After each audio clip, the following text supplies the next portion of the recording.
This is a story about a world obsessed with stuff. It's a story about a system in crisis. We're trashing the planet, we're trashing each other, and we're not even having fun. The good thing is that when we start to understand the system, we start to see lots of places to step in and turn these problems into solutions.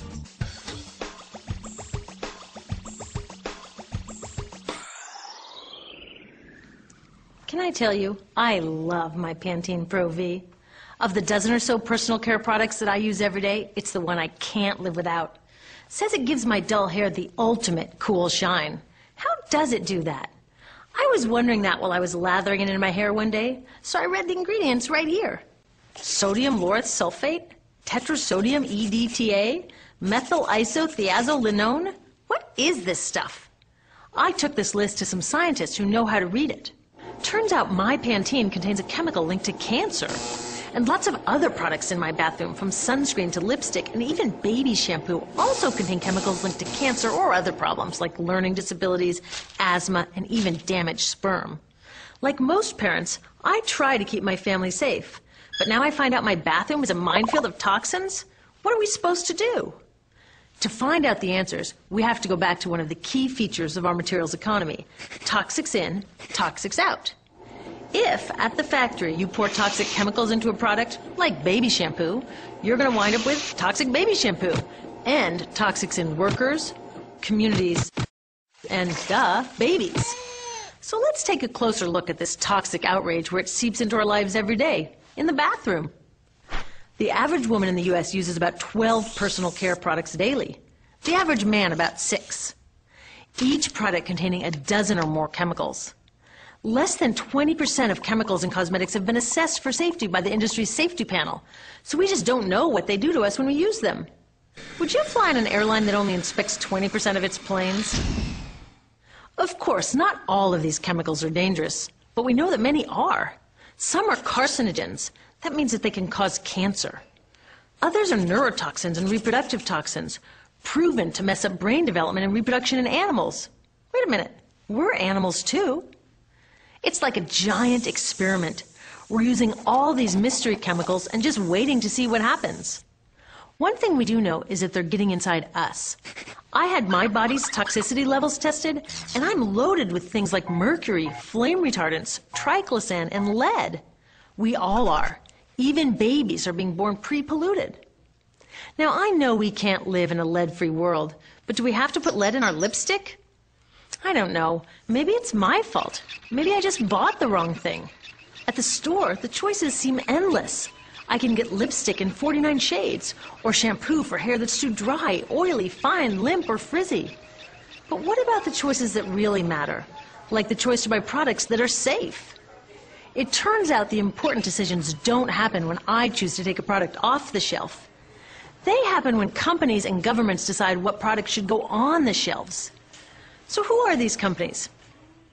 This is Procter & Gamble. They're the ones offering me Herbal Essences, the #2 shampoo in the country.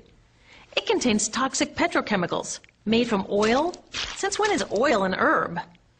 On cosmetics labels, words like herbal, natural, even organic have no legal definition. That means that anybody can put anything in a bottle and call it natural, and they do. I mean, can you imagine a top seller called Petro Essences? Gross. What's even nastier are hair relaxers marketed to 5-year-olds and skin whitening creams. These are super toxic, both in their ingredients and in the message they send about what beauty is. Oh, here's Estee Lauder offering me a chance to help find a cure for breast cancer. That's nice. But wait, they're also using chemicals linked to cancer. Don't you think the best way for Estee Lauder to fight cancer is to stop using those chemicals in the first place? So really, I get to choose between meaningless claims on a bottle.